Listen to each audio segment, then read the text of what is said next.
Hello guys. তো আজকের ব্লগটা শুরু করছি বিকেল থেকে। তো আমি কিছুক্ষণ আগে স্নান করে ছাদে এসেছি চুল শুকনো করতে।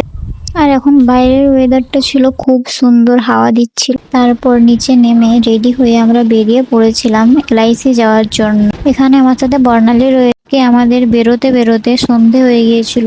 নর্মালি আমরা এত লেট করি না বেরোতে, তাও আজকে হয়ে গেল।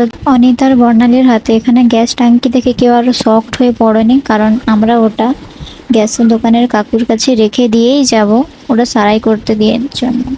গ্যাসটা কাকুর কাছে রেখে দিয়ে ওখান থেকে বেরিয়ে ডাইরেক্ট আমরা অটোতে উঠে পড়ি এলআইসি যাওয়ার জন্য। এখানে ক্যামেরার ফোকাসটা আমি পুরোপুরি এদের দুজনের উপরেই রেখেছিলাম। এদের খুব হাসি পাচ্ছিল দুজনেরই।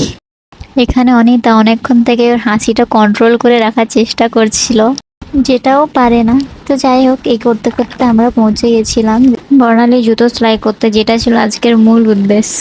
এখানেও এরা হি হি করছিল দুজনেই, আমিও করছিলাম। তো যাই হোক, এই করতে করতে আমাদের যখন জুতো সেলাই হয়ে গেলে আমরা ওইখান থেকে বেরিয়ে সোজা একটা মেডিসিনের দোকানে যাই। অনিতার কিছু মেডিসিন নেওয়ার ছিল, দেন ওটা হয়ে যেতেই আমরা এলআইসি থেকে কেরানি চটি চলে আসি। এখানে হাতে গ্যাস ট্যাঙ্কি নিয়েই আমরা খাবার আনতে যাচ্ছিলাম সুখসারিতে, কারণ আজকে অনেক রাত হয়ে গেছিল।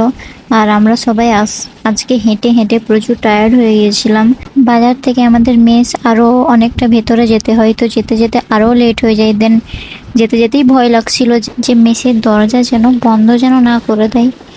দেন এসে দেখি ওটাই হয়েছে।